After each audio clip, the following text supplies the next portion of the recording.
I want to thank you so much for the opportunity that is given to me this evening. Very early in the class when we came in, I was looking and I saw most of the pews empty. And I was saying, this is the lesson that I need to teach. And then, of course, the live stream came on. And then after the live stream, everyone began to roll in. So it's a great privilege and honor on behalf of myself and my family for the kind hospitality that has been extended to us while we staying across at the church property. You make us feel as home, and we are grateful for that. You know, if you show up a little bit more often to our door, we'll feel more comfortable. But we can settle for that as much. And we are grateful for you in trusting Sister Sherry and Brother Kevin to go with us to South America and help us with a little gospel meeting. And we are eternally grateful for our working in the future with the Sebring Church of Christ. And this evening, I want to talk a little bit about things that we can do to help the church be a better place. Things that we can do, not to help the building be more beautiful, but to help our lives as individuals, as a part of a body that is here on earth, that hopefully can make a difference in the life of the world.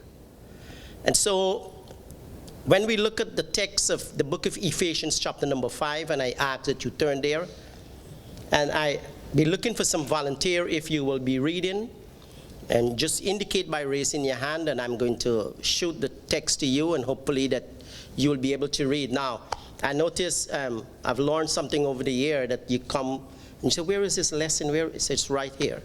It's right here. I'm going to just pull it out. So, the book of Ephesians, who is going to read for us the first text? Just indicate by raising your hand, please, so that I can get you engaged and involved in the Bible class. Looking for a volunteer. Okay, so I take the first one right here, the sister that's sitting right to the immediately left of me, and that is Ephesians chapter number 5 and verses number 25. Ephesians chapter number 5 and verses number 25. Yes, ma'am.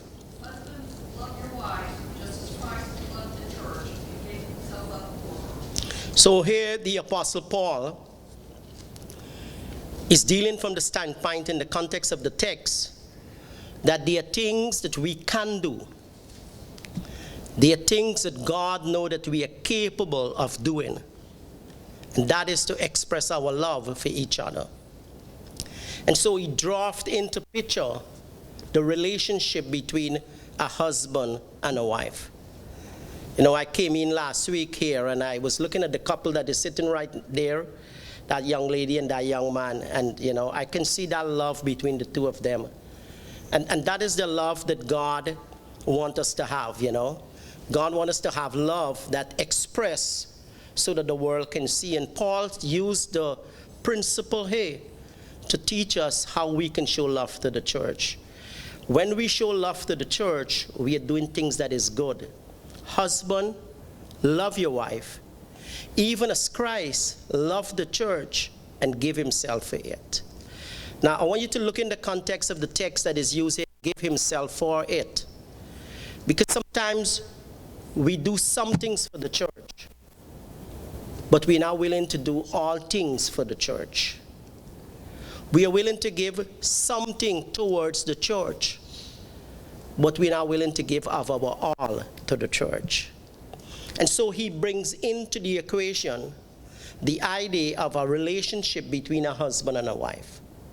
And he said, just as you love your wife, just as you're willing to die for your wife, just as you're willing to give your all for your wife, do the same for his church. And when we do that, we're going to bring the church into a picture that the world would be amazed of. There are several people in the world, even including our own family, that doesn't know nothing about the church. Because we have a love for the church, but outside of the church, we display some kind of other love, you know. And so Paul is saying, husband, love your wife, even as Christ loved the church and gave himself for it. It means that the church has to be first in our lives.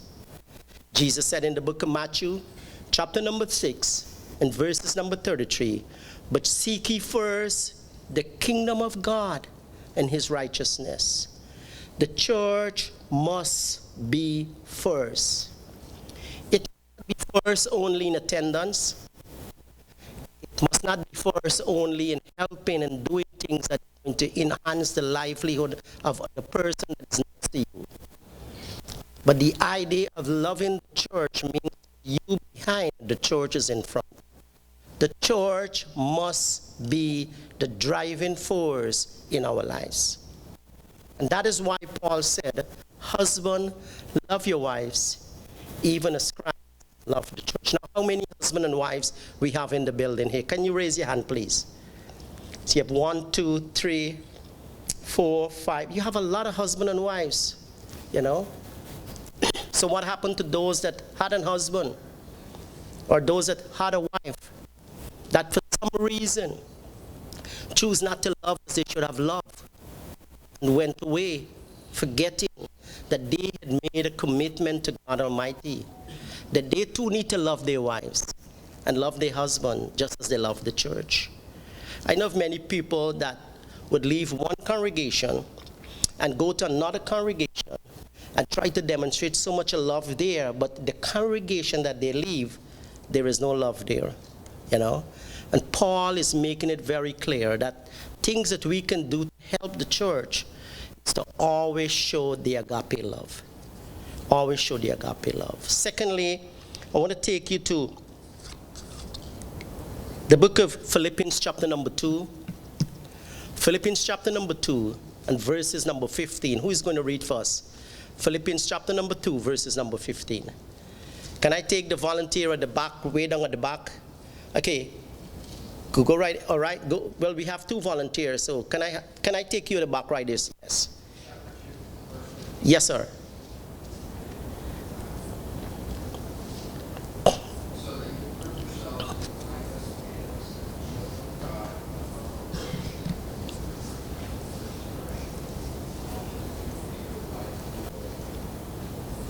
I know that you probably are speaking in a language that I don't understand because I can't hear you, and I was told to speak very soft so that others could hear me, but I know the rest is hearing you, but I am not.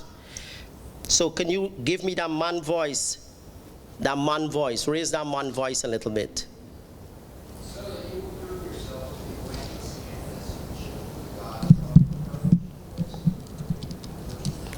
Thank you so much for bringing out that man in you, brother. Thank you so much. Now here the Apostle Paul, in our second observation of things that we can do to help the church. There's a couple of things I want you to take your pen or your pencil and underline right now. And I want you to then apply it into your life. If you have already, I want you to continue there. Paul said that we ought to be blameless. The church must be blameless.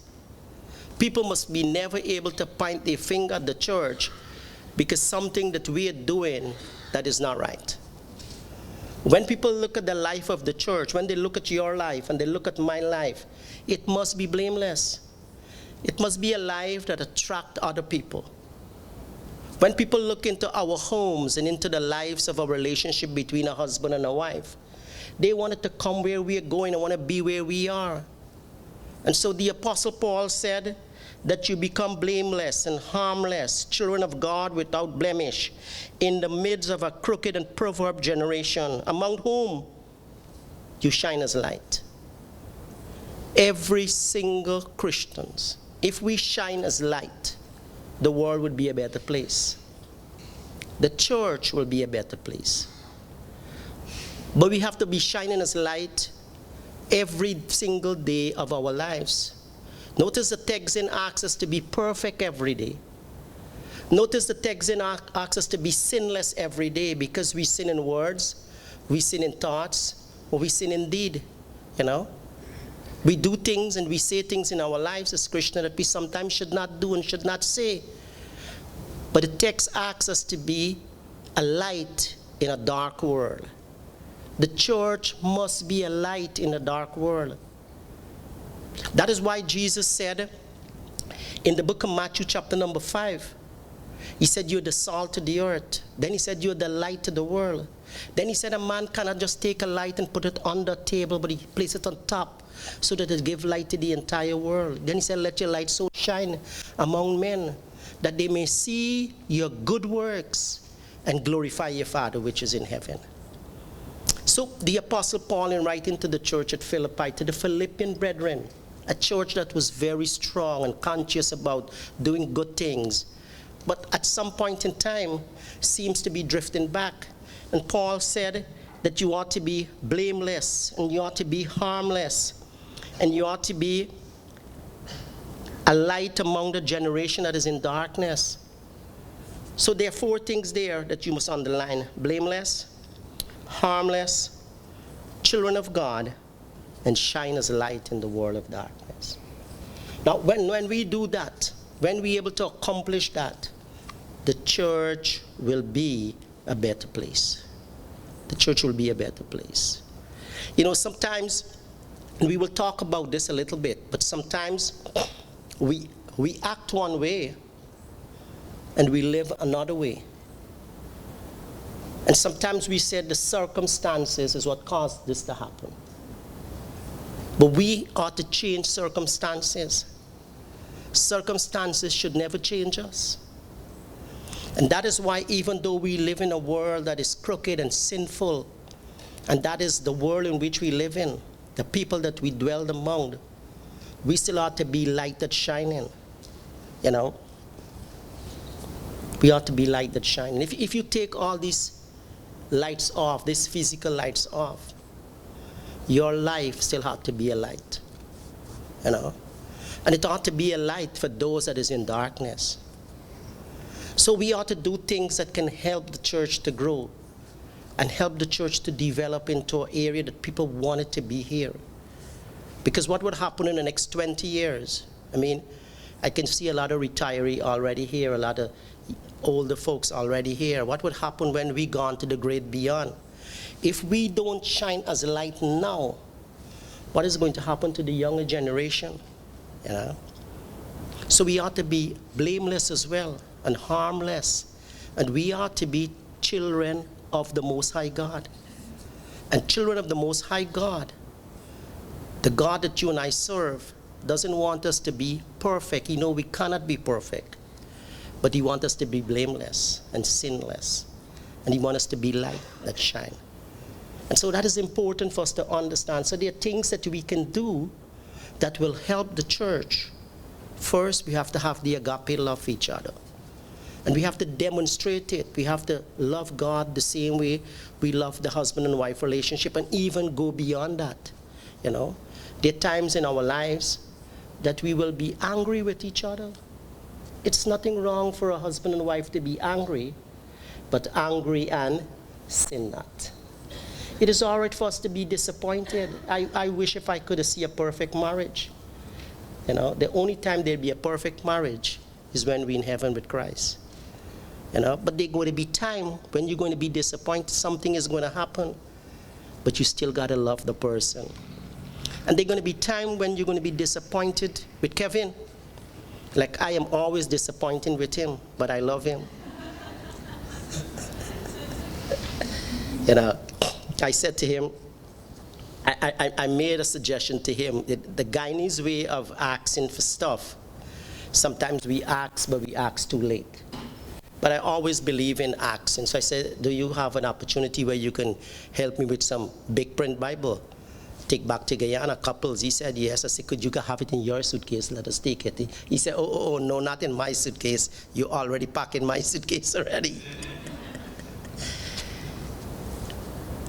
But if we have the love that was taught to us from God's word, and if it continues to grow into our lives, the church will be a better place. Let me tell you what happened many, many years ago to me, because I took a turn in life. I made a wrong choice.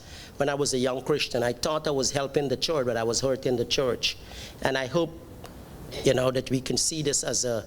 When I was very young in the Christian faith, I obeyed the gospel in 1989. But in 1990, we encountered a whole host of problems in the church. In fact, in 3 years, we would have changed 13 preachers. In 3 years, 13 preachers. I'm grateful for the fact that during those 3 years, I volunteered to preach and teach as a person that basically didn't know anything. Absolutely nothing about the Bible I didn't know. I was gathering everything that the preacher would have said, the song leader would have sing, something that happened on the Lord's table. And every time we had an encounter of change in preacher because of sinful nature of men and the choices that they choose. So it come a time when I was supposed to lead songs and bring a lesson in the Bible class one Sunday morning. But I'd invested in a little business, and I thought that, I would make a couple of extra dollars on the side and it will help the kids. At that time, we had 2 children and they was very, very young, 5 and 4 or something like that. So it was a Sunday that I'd invested in this business a couple days ago, and I was told that if I leave where I'm living and travel about an hour drive and then go to a marketplace like a flea market and display these items that I'd purchased, then it would sell and I'd make a couple of extra dollars. And I was saying, a couple of extra dollars, boy, that is going to do good for the family. Well, I went there. It was a Sunday market. I went there and I didn't sell anything.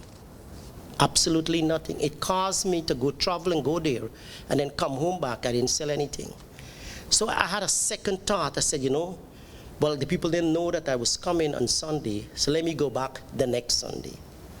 And so I leave my responsibility the second Sunday again in a congregation that had a conflict and problems, trying to secure a preach and trying to get things going and depending on the few young men in the congregation at the time, including myself.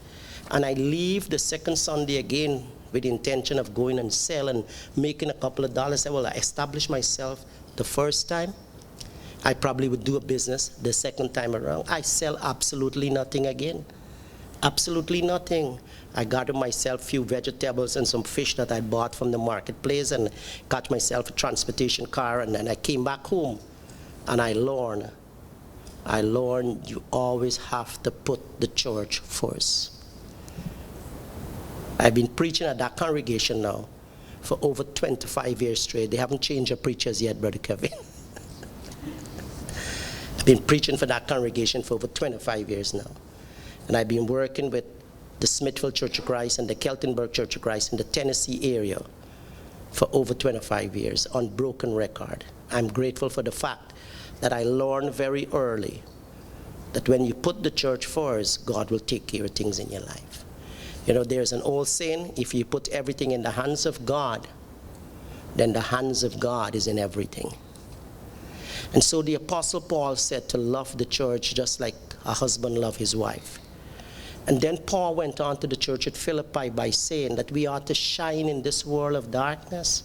We ought to be blameless and, we ought to be children of God. I want to take you to a third point that I have this evening. And if you would read for me 1 Corinthians chapter number 1 and verses number 10. I know that you're familiar with the text. So anyone can. If you don't want to sleep away on me, then you can speed up the reading so that the class can done early and you can get about doing what is right. 1 Corinthians chapter number 1, verses number 10. The Apostle Paul said, read at the back. Go ahead, brother. Yes, sir. Now I beseech you, brethren, by the name of the Lord Jesus Christ, that ye all speak the same thing, and that there be no divisions among you, that ye be perfectly joined together in the same mind and in the same judgment. Now, the Apostle Paul, inspired by the Holy Spirit, and the church at Corinth was a wonderful congregation and still was loved by so many. But the problem the church faced at times was, how do we all speak the same thing? How do we all believe the same thing? When you have a set of brethren across on that side of the aisle believe in circumcision, and when you have a set of brethren on this side of the aisle believe that unless you're circumcised, you cannot have the grace of God in body in your life. And so Paul said that it's important for us to all speak or teach the same thing, and that there be no division among us, but that we perfectly join together. Now when I think of perfectly joined together, I'm thinking of the marriage. For a man shall leave his mother and father and cleave to his wife, and they become one. And so Paul said, husband, love your wife, even as Christ loved the church, because the oneness in the relationship is the same. It is the same, it doesn't change. And so when you have a church that is divided over matters of opinion, then that church cannot shine as a light. When you have a church that is divided over matter of what I think or what he has said, that is not a church that God wants us to be a part of. Because the church is perfect in its lordship and headship. And we as the body of Christ has to be able to believe the same thing, follow the same principle, embody our lives in the same teaching. I like how Paul put it this way in 2 Timothy chapter number 3, verses number 16 and verses number 17. Paul said, for all scriptures is given by inspiration of God, and it is profitable for doctrine, for reproof, for correction, for instruction in righteousness. That the man of God, not the man that embody himself in division, but the man of God may be perfectly, the man of God may be thoroughly furnished unto all good works. It's amazing. I like how Paul also states in the book of Ephesians chapter number 2 and verses number 20. Who can quote that text? Who want to give me a challenge in quoting that text? The book of Ephesians chapter number 2 and verses number 20. Brother, what about you? Not to read the text, but to quote the text. Not to bend down in the text and sneak the text out, but to quote the text. The Apostle Paul, I remember missionary when I was a young Christian, and I telling you young because I obeyed the gospel, Kevin 8 and 9. And this missionary used to come from Fairhope, Alabama. I'm not going to tell you his name, but he used to come from Fairhope, Alabama. And he would stand before the congregation, slip a mint in his mouth, and he used to get these flashcards, like I created some flashcards here. And he would begin to teach, and I fall in love with the style. And he would just quote these scriptures over and over. Well, over the years, you learn to do something in the church. You got to learn to do something in the church. And so Paul said in the book of Galatians chapter number 2 and verses number 20, for I am crucified with Christ. Nevertheless I live, yet not I, but Christ liveth in me. And the life which I now live in the flesh, I live by the faith of the Son of God, who loves me and gave himself for me. And when we understand the concept of Christ in us, and we in the church, then there is always going to be the agape love, right or wrong. Well, I know that. I know he was going to say that because we're not of the same mind. We're not believing in the same thing. I want to quote Galatians 2:20, not Ephesians 2:20. Well, this is Galatians 2:20 I'm quoting. Yes, sir. Yes, sir. I like the text because it helps us to see where Paul is taking all the different parts and linking it in a harmonious relationship with the church, and helping us to see that. Paul said in Philippians chapter number 1 and verses 27, for me to live is Christ and to die is gain. Let us move to the fourth point of the lesson tonight as we bring the lesson to a close.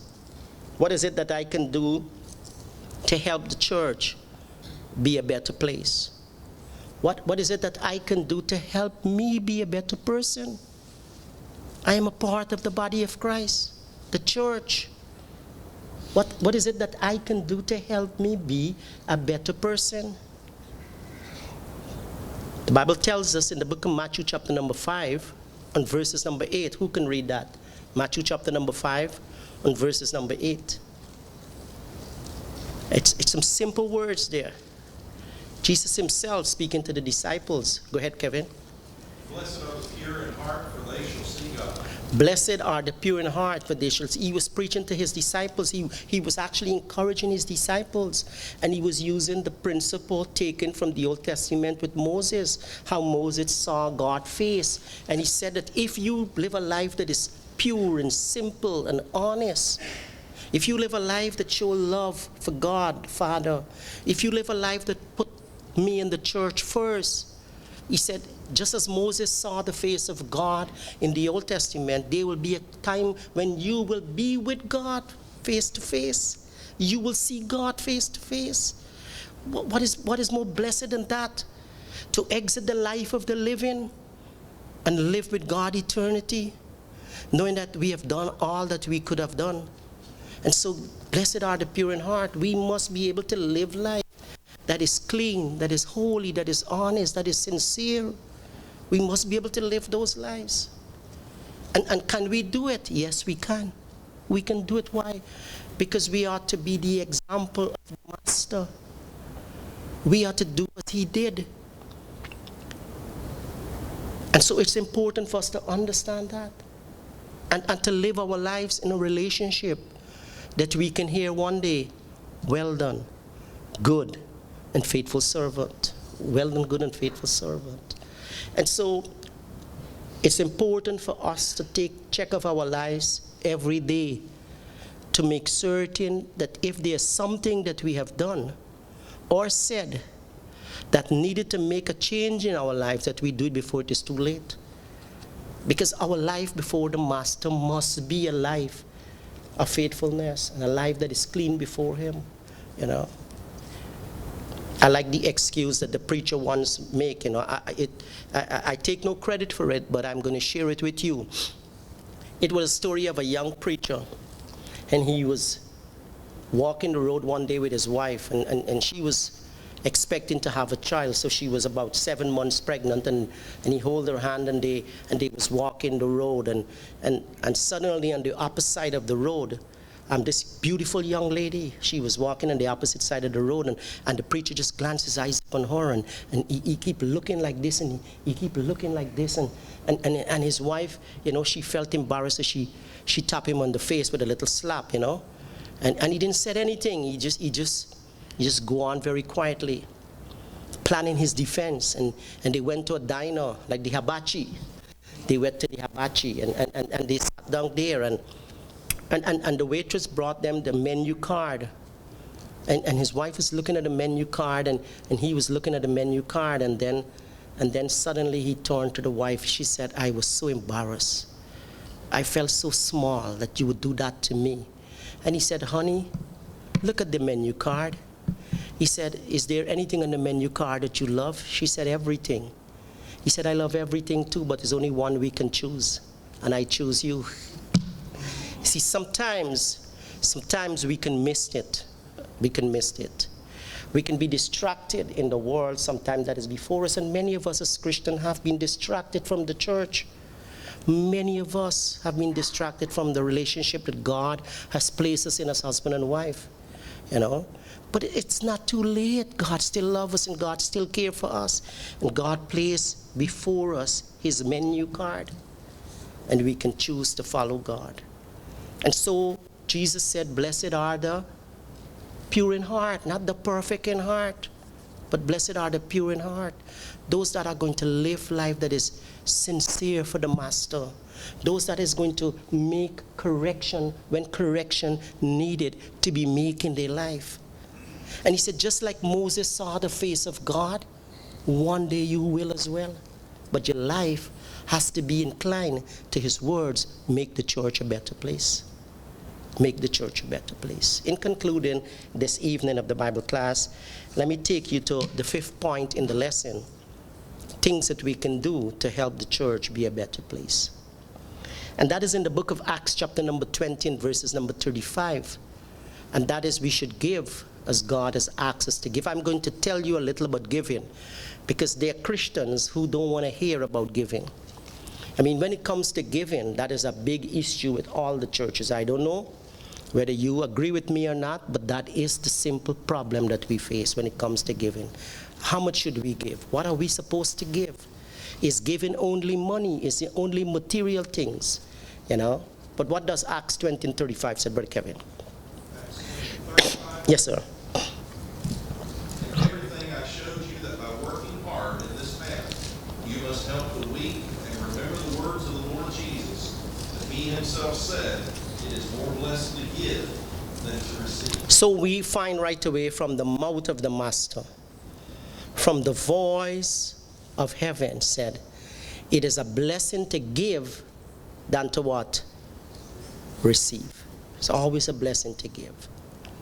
And then in 1 Corinthians chapter number 16, verses number 1, deals with the collection. He said, now concerning the collection for the saint, as I've given to the church of Galatia, even so do he upon the first day of the week. Let every one of you lay in store as God hath prospered him, that there be no gathering when I come. You know the story of Ananias and Sapphira. Acts chapter number 5, verses number 1 and verses number 2. Good Christian people, husband and wife. But they say one thing, and they meant another. And if you're going to love the church, and if you're going to care for the church, and if the church is indeed force in your life, then say one thing and meant that one thing. See, Ananias and Sapphira was great people in the church. They were good Christian people, husband and wife. But they say one thing and allow the world of material things to change the whole concept of their life. And so unless we give our life first to God, the problem we're going to have is when it comes to giving the material things that God had entrusted to us as his troops, as his servant. You know, when I have my salary and I took out whatever percentage that we're going to give back to the church, just for example, if it is 1% that I'm giving, I'm not telling you to give 1%. I see a lot of faces smiling, including Kevin. He's saying, oh, I only have to give 1%. But if you give 1%, it means that God had entrusted you with the 99% to manage it right. And why so? Because God said, it is a blessing when I give you so that you can give back. And so Ananias and Sapphira had decided that they wanted to give to the church. They wanted to do things that is great for the kingdom of God. But they failed to see the wisdom and the power in God, that God can take something that has no value and make it something of great value. God can do that. God take us that was nothing and make us into something, his glorious church. And it's important for us to see that. So now Ananias came along with such a plan, and his wife joined him in that plan. So wives, be careful when your husband is trying to entice you and encourage you to do things that is sinful. Said no. Just simply said no. And so Ananias chose to rob God of the trust and relationship that God had in him over a few dollars. And so in the context of the text, we see that members who give their lives to God and give their service to God and put the church first, God is well pleased. God is always pleased. Now, the church is not asking you to give away your material things to the church. Of course not. And it's certainly not asking to give you more than you can afford to give, because the Bible said, as we prosper, God blessed us to do good, keep doing good. That is the primary message of the church. There's a world out there that is in darkness. There is a world out there that is lost. And there's a world out there that is in need, and you have to fit that gap. And so things that we can do to help the church, number one, is to love the church. Number two is to shine as light in the world. It's to shine as light in the world. It's to make certain that we shine in a world that is already darkened.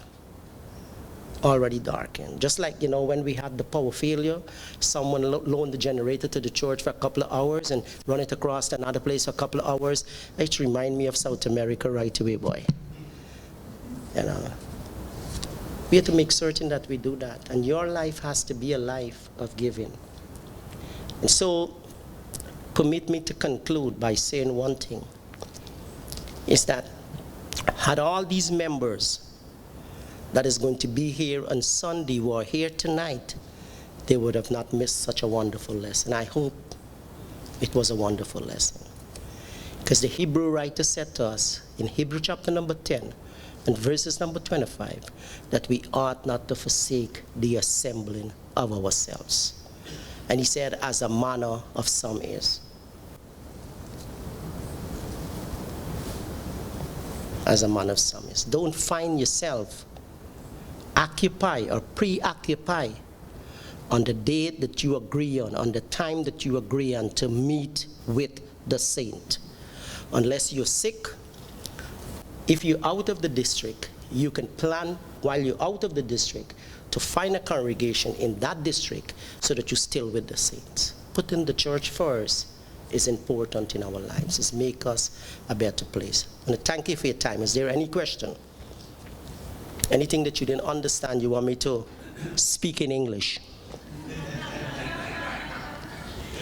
Amen. All right, I'm going to turn it over to our song leader, who is going to lead us in the song of encouragement.